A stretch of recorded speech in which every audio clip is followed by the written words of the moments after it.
What's up, everybody? Welcome to a new episode of The Shift. It is Shift episode 104 with Francisco Rojas. And look, a lot of good stuff to get to on today's show. A recent slew of signings, by the way, over right before Christmas. By the way, Merry Christmas, Happy Holidays. I hope you all had a wonderful, whether you spent celebrate Hanukkah, Kwanzaa, Christmas, whatever it is. I hope you've been spending the holidays um, safe and happy with whomever you're with, friends, family, whoever it might be with.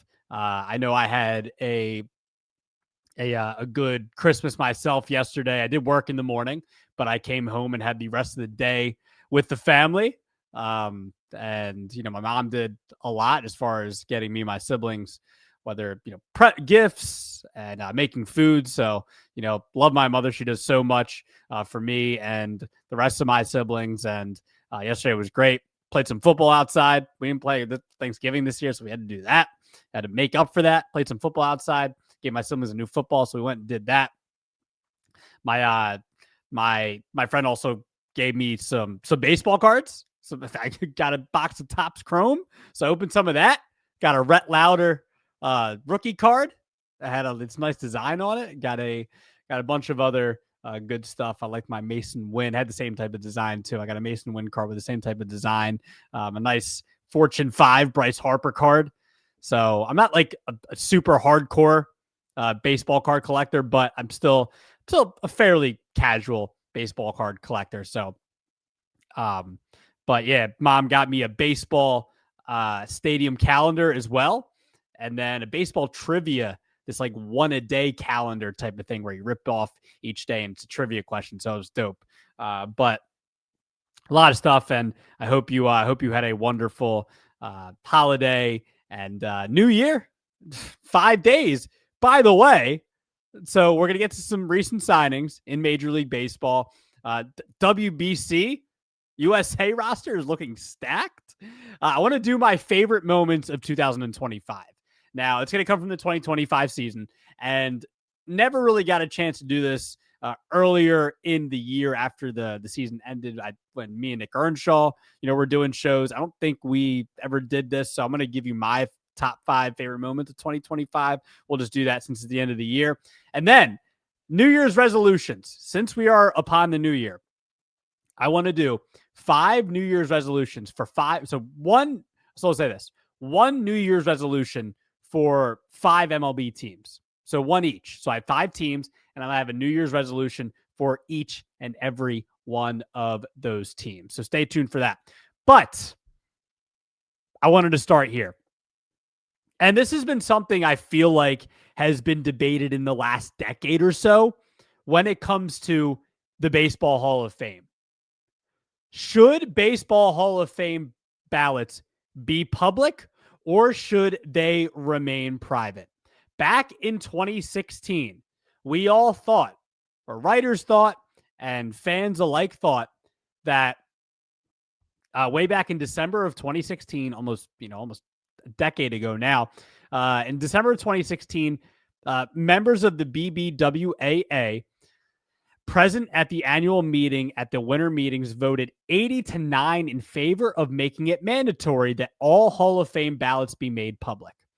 The board of directors of the Hall of Fame, though, rejected the BBWAA's proposal. Since then, the Hall has given the voters the option to choose whether to have his or her ballot released on this website following the election. In 2022, a little over 78% of voters chose to reveal their ballots.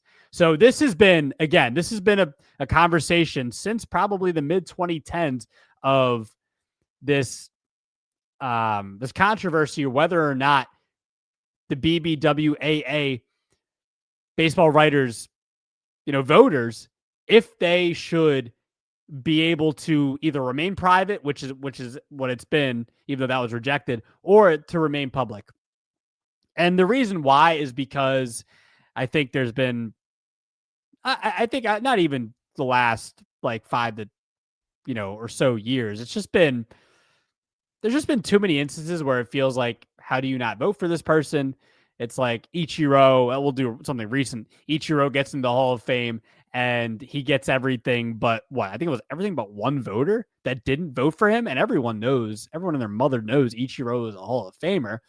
And we've had too many of these instances like Griffey, Jeter, too many instances where it's like guys we know are Hall of Famers. It's like, how are you not voting for that person? Like everyone knows that they should be in Cooperstown. And I've never really discussed this on the shift, whether it's on a video, what's been through video or what's been through podcast form. And I've gone back and forth on this. And I'm really curious to see where people stand. It feels like most people are on the side of we want baseball writers, the voters, for their vote to be public. And I think I've been trying to see it from both sides, right? Because now in other sports and in basketball and hockey and in football, all of those voters, their votes are kept private. They're all kept private, which I can respect to a certain extent because there's a confidentiality ordeal, and I just get it. I get it even when you're voting for the president, right?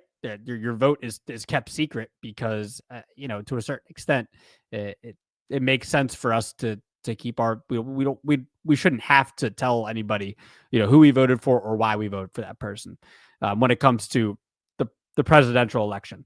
But my thing is this. I think I've been trying to find a reason because I'll be honest, man, the way Baseball Hall of Fame voting has gone, where there is just so many instances of like whether it's Ichiro or whether it's Griffey or whoever it might be, or guys that like we just know are Hall of Famers. And I mean, the fact that Mariano Rivera was the only ever unanimous Hall of Famer, we know when we look at somebody like a Jim Thome. Like Jim Thome has over 600 home runs. He has a Hall of Fame career. He should not be voted. There should not be 10% of vote people that for 1 out of every 10 voters didn't vote for him. He should be voted in. Ken Griffey Jr. again, 99.3. I know a little higher, but still. Randy Johnson gets 97.3. Like how is there 3%? Like Mariano or Pedro Martinez gets 91%. There's 8 or 9% of people that didn't vote for Pedro Martinez. We all know Pedro Martinez is a Hall of Famer. We all do know. We all know. So it's just at this point with baseball, they don't have this issue in other sports. Like Basketball Hall of Fame is a little different because like anyone gets in the Basketball Hall of Fame, and it's different because they include college players too. But other sports don't have this problem. NFL, it's very rarely you hear problems with the NFL, maybe here and there, but not too many problems in the NFL. And I guess that those votes are kept secret, so I can also understand that. Like they don't even tell you the percentage. So I guess there's also some of that to it. But so I mean, maybe that's another side to it. Maybe if you're MLB and you want to keep the votes private, just don't have the percentages at all. Like just don't do that whatsoever. And maybe that's a route you go. But if you're going to keep the percentages out there, and by the way, I go back to what I just read you to start this, that in December of 2016, 80 out of 89 of those BBWAA voters present at that winter meetings, out of 89, 80 of those people, 80. And so that's like what? That's about 90% of the voters, up towards 90% decided like, hey, let's make our votes public. So if these guys are willing to do that, why shouldn't we be able to? Why shouldn't we be able to? There's just too many. For me, I'm trying to weed out some of the voters, or maybe even if it's a small percentage of voters that don't want to, maybe they have a personal bias against somebody, like maybe they just didn't like Barry Bonds, or maybe they didn't like Randy Johnson, or maybe they didn't like this player, that player, whichever. I think that what you're trying to do with this maybe is try to weed out. You're always going to have the clowns that make a mockery of this. We've seen ballots in the past where they go public, the person makes them public on like Twitter, and they say, oh, look at my ballot, just to be an a-hole, let's be real, just to be an a-hole. And you're always going to have those people, but maybe you can get that small percentage of voters that are maybe have a personal bias against Ichiro, have a personal bias against Derek Jeter, have a personal bias against Ken Griffey Jr., whatever it might be. And maybe those people that small percentage of people would be willing to make the vote that we all know is logical. Because this has been a problem like too long in baseball. Maybe it's been a problem in other sports. We just don't ever know the actual percentage. And maybe that's the thing. Maybe it's either baseball should either go public, it feels like, right? It feels like they should either go public with all the ballots, or just keep everything private and just say, this is who made the Hall of Fame. This is who made the Hall of Fame. Because every time I see who made the hockey Hall of Fame, you just know who makes the Hall of Fame. And every other sport, but like hockey comes to mind first things first. I don't know why, but hockey does. I feel like I just read who it is, and I never see the percentages. So that's kind of where I am. I mean, of course, like I just want accountability for these guys to get in the Hall of Fame or to not get in the Hall of Fame. Guys that deserve it or don't deserve it, right? Now, everyone's entitled to their opinion or whatnot. I just think that in this case, if you're going to keep the percentages out there, that I want these voters to be held accountable. Now, if you decided to not do their percentages thing and maybe even just go private all the way, I could respect that to a certain extent. Wouldn't be as fun. Let's be real. I think that the percentages is as somebody that enjoys the Hall of Fame as a baseball fan, I do enjoy having the percentages out there. So I'm going to be real about that. But I just think I want some accountability. And I do think that Hall of Fame votes should be public. But I am curious to know from you. I actually did a Twitter poll on this. You can go vote at @the_shift_media on Twitter. Just straight up, should Hall of Fame ballots be public? And if you agree or disagree, I would love for you to tell me why. Or mainly if you disagree, because really we don't hear that too often. I've not heard the other side. I don't think I've ever heard the other side. Again, like most baseball writers that have a vote, have been, again, going back to, 9 years ago, but still a lot of the same voters are willing to make their ballots public. And you see it on social media. You see these guys like Buster Olney, Jason Stark, even John Heyman. Maybe I'm getting some of these wrong, but you get the picture. A lot of these guys on Twitter, usually after they make their vote, or maybe even after the election, they will take a picture of their ballot and put it out on social media. And I'll do the same with mine, even though I don't have a vote. I just like to do it just to do it. But I will put my vote out probably somewhere early in mid-January too. So go follow me on Twitter so you can see that when it does happen at @Rojas_media_. But again, go vote on this poll. It's the main topic of today's show. Should Major League Baseball Hall of Fame ballots be public? Yes or no? @the_shift_media. Okay. Meat potatoes. Let's get into it. So first things first, before we get into some World Baseball Classic talk, let's get into some recent signings. Boy, I'm going to say Oakland Athletics. They're not the Oakland Athletics anymore. The Athletics, as dumb as that is. Tyler Soderstrom signed a big extension with not big, but it's for him, I would say it's a big extension. But Tyler Soderstrom signed a 7-year, $86 million extension with the A's, with an 8-year club option. And it's big because, look, the A's are really trying to, I'll say this, their offense, their youthful offense has a very bright future. So you lock up Soderstrom to this extension. Now you have Shea Langoliers, who had a big year last year. Nick Kurtz, who, my gosh, in his rookie campaign, winning Rookie of the Year, 36 homer campaign. Big start for him. Soderstrom with a 25 homer year had a really good start as well the first month or two.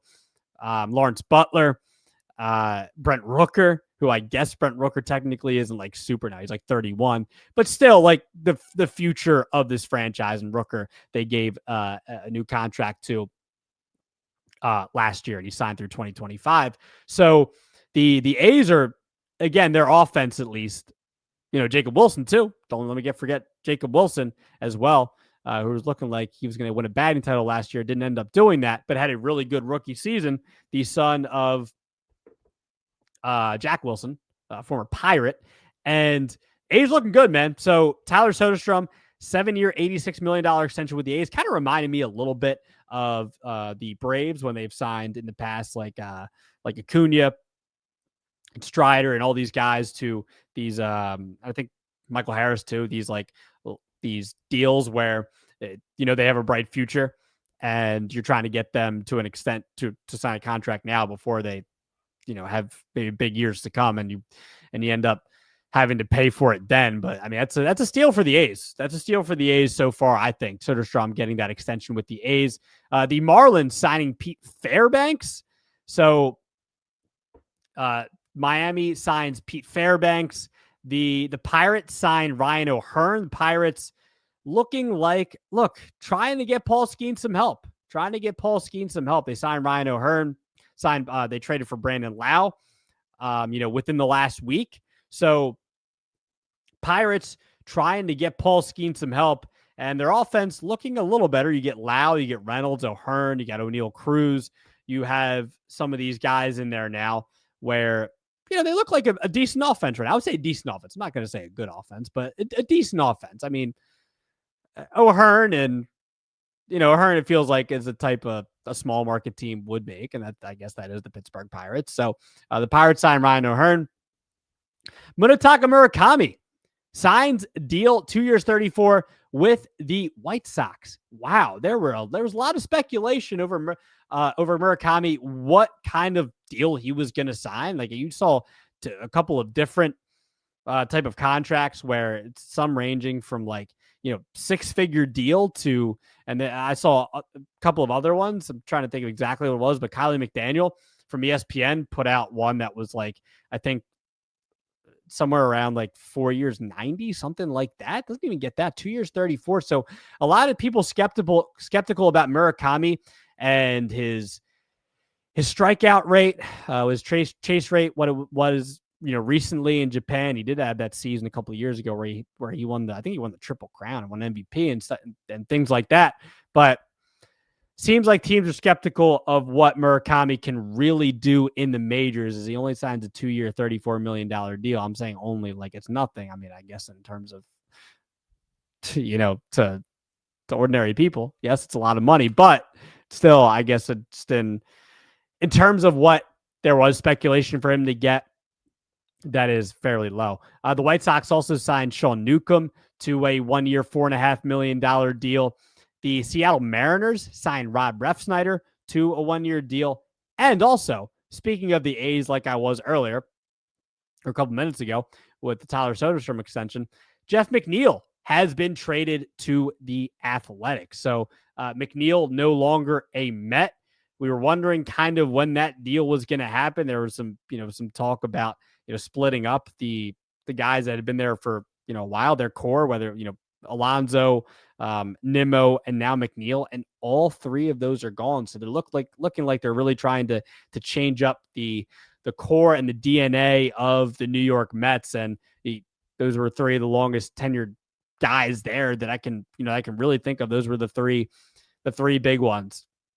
Alonso now to the Orioles, McNeil to the A's, and then Nimmo, was traded to the Rangers. So it's really going to be interesting to see what the Mets are going to do the rest of the way. I actually have more on the Mets a little here later in the show, but Jeff McNeil traded to the Athletics. And again, Athletics, interesting lineup heading into 2026. Maybe McNeil can turn into that batting title form that he was a couple of years ago. Maybe that happens, maybe it doesn't, but McNeil ultimately traded to the Athletics. World Baseball Classic. I have not talked about the WBC really much on this show. Obviously, since the last one, since in 2023 when me and Nick did the show, and We were talking World Baseball Classic, and man, this this lineup, this roster, my goodness. Bryce Harper announces that he is going to be on the roster for the United States. And man, look at this roster, man. I'm just looking at it right now. We'll start with the lineup, and then we'll go to some of the pitchers that we know of at the moment. So infield, so DH Kyle Schwarber, coming off the best year of his career, historic year for Kyle Schwarber with the Phillies. Cal Raleigh, another historic. Yeah, I mean, what are we even doing? Cal Raleigh, then Harper at first, Bryce Terang, Bobby Witt, your shortstop, third base, Gunnar Henderson, Corbin Carroll, PCA, Pete Carroll Armstrong in center field, and then Aaron Judge. I mean, that's a gross lineup. That is all world type of lineup. And I know Dominican Republic, Puerto Rico, Japan, Venezuela, those teams are going to be good. But man, this U.S. roster is looking good. Then we go to the pitchers and the rotation as it stands right now. It looks like it's going to be Paul Skeens. He's okay, I guess. Tarek Skubal. He's okay, I guess. Logan Webb. He's okay, I guess. And Joe Ryan. Pretty good, too. I mean, that's an unstoppable 1 through 4. I mean, what was their rotation like in 2023? It was like Lance Lynn, Adam Wainwright. I don't even know who else. Their rotation wasn't good at all. And maybe it's because they want revenge this year that we're seeing a lot of these players that are willing to be on this roster. But I mean, it's stacked. And then we go to the bullpen. We get Mason Miller. We get Garrett Whitlock, Nolan McLean, Griffin Jacks, Clay Holmes, Garrett Clevenger, David Bednar. And by the way, on the bench, Will Smith. That's your backup who just hit the game-winning home run in Game 7 of the World Series. So this is a absolutely stacked roster. They're better than they were in 2023. I know Japan won last time, and they have won in the past as well. The U.S. has to be the favorite. Do we not consider that? I mean, they have to be the favorite. To be fair, I haven't looked exactly at the other rosters just yet, but I'll tell you this right now. There's no way the U.S. is not the favorite. There's no way. It's not possible. I'm not saying they're going to win, because honestly, they probably should have been the favorite in 2023 as well, you would assume. Maybe their pitching wasn't, and maybe Japan should have been the favorite anyway, and Dominican as well. But boy, this roster is stacked. Again, earlier this week, Bryce Harper made his announcement that he was going to be on Team USA, and he said on his Instagram that this is something he has not done since 2000, since he was 15. It's been a long time.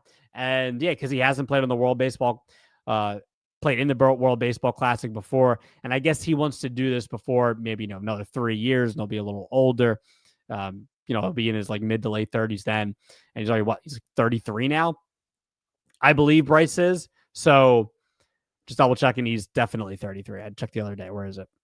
He is 33. Yep. So he's 33. So, by the next one, Bryce will be 36. And I guess if not the older players haven't played on this team, because they have, but just looking, I guess for Bryce, he's looking at this like, okay, I'm only getting older. Now maybe this would be a good time for me to suit up for the U.S. and play in the WBC. But the roster is looking incredible. I cannot wait. I'm sure you can't wait as well. And WBC is so fun. I cannot wait. And hopefully the U.S. wins. But I'm as a baseball fan, I'm hoping to see a good tournament overall. All right, favorite moments of 2025. Now, again, I did not do this for the end of the season. We didn't do this, but I'm going to do it now as we wrap up 2025. So, counting down 5 to 1. Okay, 5 to 1. These were my favorite moments.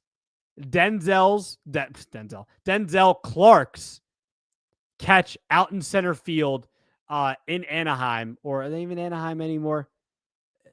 Either way, out playing against the Athletics, playing against the Angels in LA, and Denzel Clark makes an outrageous catch, climbing the wall like I don't even know, like Spider-Man, and making that catch. Now Jurickson Profar, I think it was a couple weeks later, made a similar catch out in left field. But man, it's just like the way Denzel Clark made this play. He climbs the wall and reaches over. And maybe it was the way he came down too. It was just so like acrobatic. That catch had to be in the top 5. Denzel Clark's catch against the Angels out there in LA. He is number 5. Number 4, and shame on me and Nick for doing this.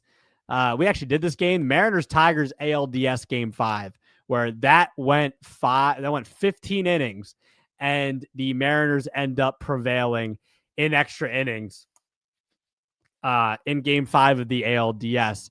And that was one of the most exciting games of the year. I mean, it feels like every pitcher was used, every starting pitcher was used in that game. And it came down to the 15th inning, and the Mariners end up walking it off. So ALDS game 5, Mariners Tigers. Mariners end up walking that game off. I think that was one of the more exciting. I know it wasn't like super high scoring, but it was still an awesome game. If you're a baseball fan, unfortunately, me and Earnshaw didn't stay up, and that's on us. I got to do a better job of that going forward for myself. But still, Mariners Tigers ALDS game 5. That is number 4. Number 3, this was his last start ever. Clayton Kershaw, his last start against the San Francisco Giants. And I think this was like, the 28th of September. And how can we, I would be remiss to not have a Clayton Kershaw moment in this,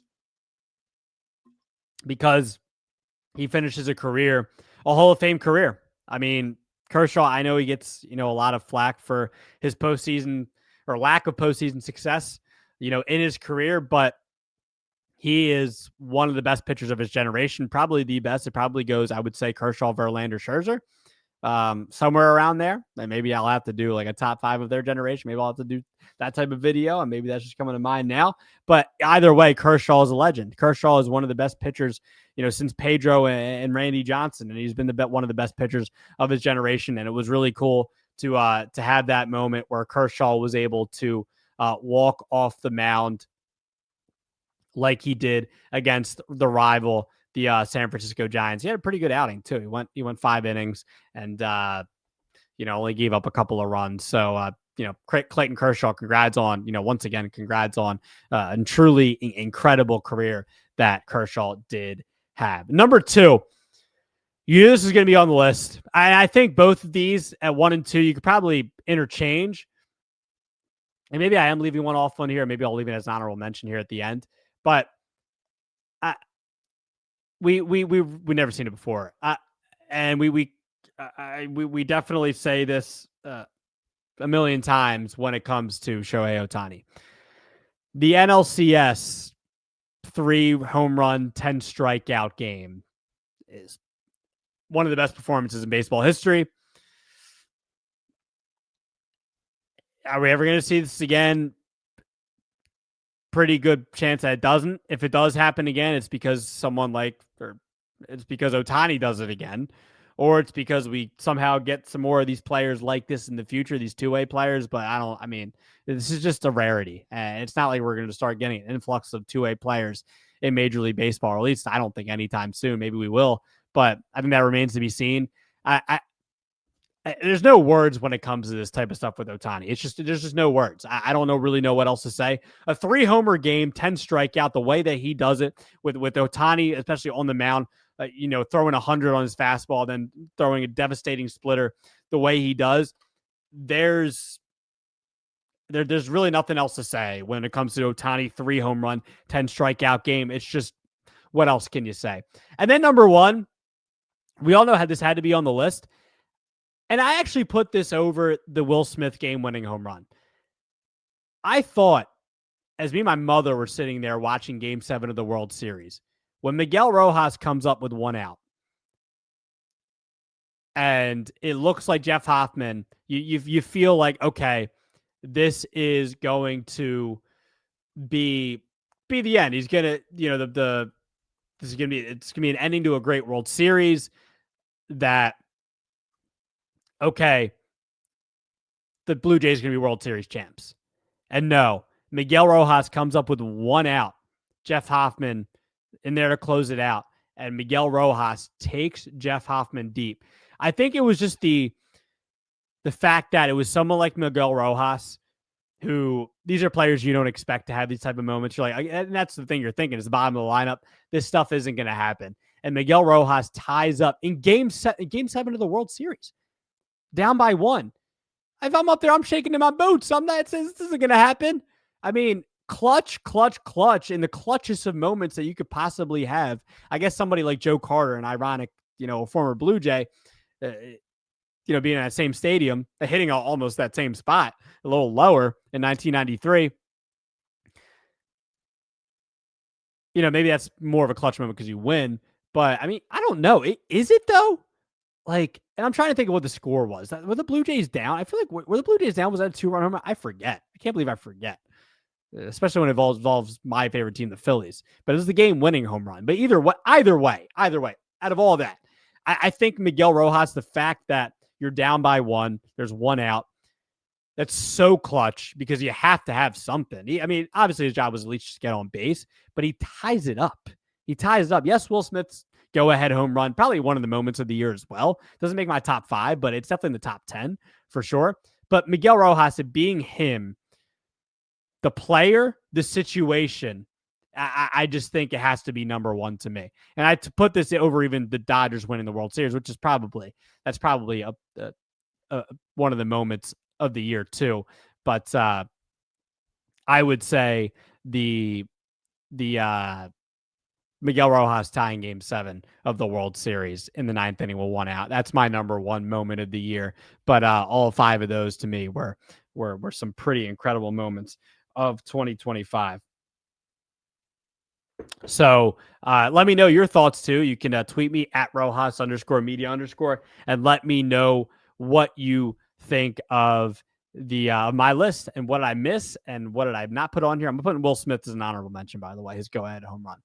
Okay, let's close it out with New Year's resolutions for 5 Major League Baseball teams. We're going 5 teams. It's not like I'm going to go through all 32 teams and do a New Year's resolution for all 32 teams. It's not happening, but I am going to do 5 teams, starting with the Pirates.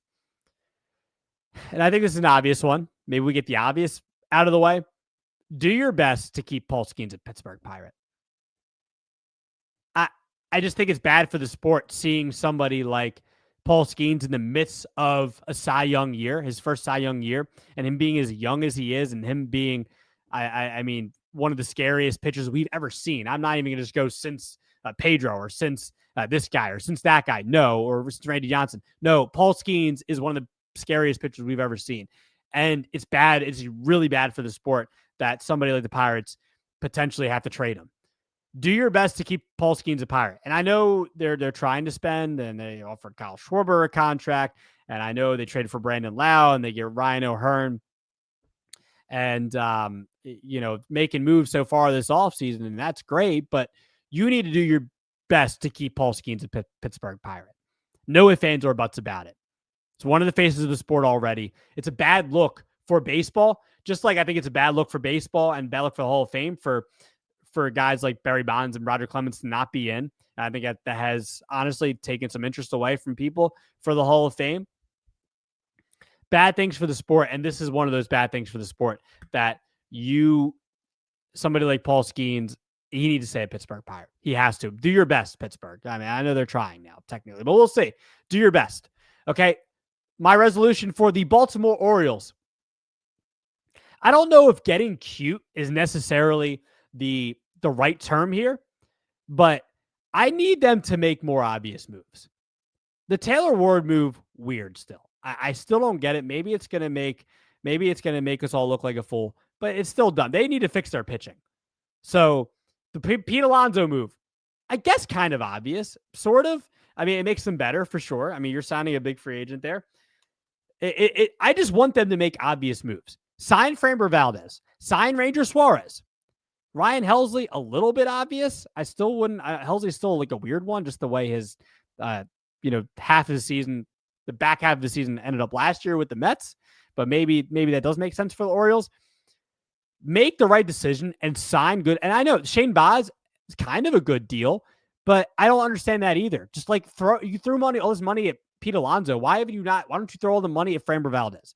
Why don't you throw good money at Ranger Suarez? Guys that are going to help your pitching staff. And, I think you're a team that could still potentially contend in the future or this season if you make the right moves. And I just need them to make obvious moves. Stop making cute, weird, dumb moves. And maybe not dumb moves, but like weird moves. That you're not bringing in bad players. Taylor Ward's not a bad player. Shane Baz isn't a bad player. Pete Alonso, definitely not a bad player. I just need them to make more obvious moves if you're the Baltimore Orioles. So that's the Orioles. Mets. I don't care how you do it. I just mentioned Framber Valdez, Ranger Suarez. Sign or acquire an ace. I don't care how you do it. Maybe they trade for Tarek Skubal. I don't know. I mean, that's going to be a whole interesting debacle. I actually have more on that in a second. Sign or acquire an ace for the Mets. You have too much with Nolan McLean and David Peterson and the rest of your staff. You don't have a bona fide ace. Senga, potential. But Senga getting sent down to the minors last year and the injuries, they need to have a bona fide ace for their staff. They don't have one. Get somebody like a Framber Valdez or trade for a Skubal. I don't know. But they need to sign or acquire an ace. For the Phillies, staying in the NL East, sign Jesus Luzardo to an extension. That is my New Year's resolution for the Phillies. You're not going to get Ranger Suarez back, probably. It wouldn't make sense for them to probably bring back Ranger Suarez just because of the plethora of pitching they have and because and it's going to be, small, thin market for pitching, and Ranger Suarez is getting a good deal, and I don't think the Phillies, it would make sense for them to sign him to an extension. Sign Jesus Luzardo, though. You traded for him, and he had a bit of a funk in the middle of the season, but Luzardo is nasty, and he gave you results last year outside of a few inconsistent starts here and there in the middle and late in the season. Sign Jesus Luzardo to an extension. He's nasty, and since you're not going to re-sign Ranger Suarez, probably, you sign Jesus Luzardo to an extension. So it's one or the other. So sign Luzardo to an extension. Last one. Detroit Tigers. I said I was going to come back to this. I'm just going to say this. Whatever you do, make sure you make the right decision on Tarek Skubal. Do not be dumb and do not trade him unless you're going to get a haul back. Don't trade him unless you're going to get a haul back. And if you're going to keep him, make sure you extend him and make sure you're going to give him that right money. Because there was that report that after 2024 that they were way far apart in the deal.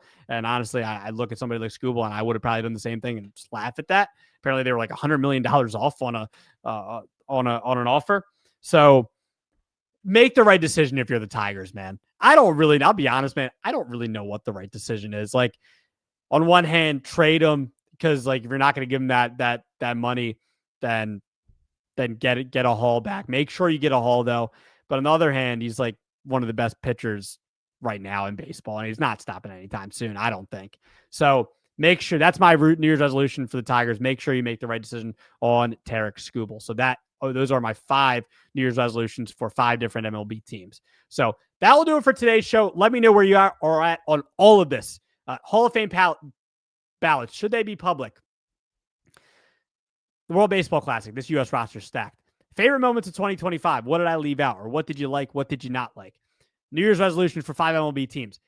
Any of these, give me your feedback on. And also, any teams I didn't mention, because there are 25 other teams that I didn't mention, give me your resolutions for each of those teams as well, or one of those teams, whichever it might be.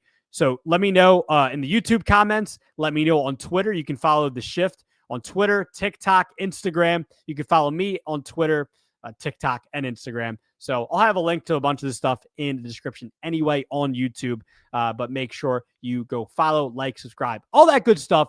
I'll talk to you guys soon. Have a great New Year. I probably won't be back until after the New Year, at least for a pod. Maybe I'll do a video this weekend, and that'll be different. But as far as the podcast goes, I won't talk to you until next year. So have a great New Year. I'll talk to you guys soon.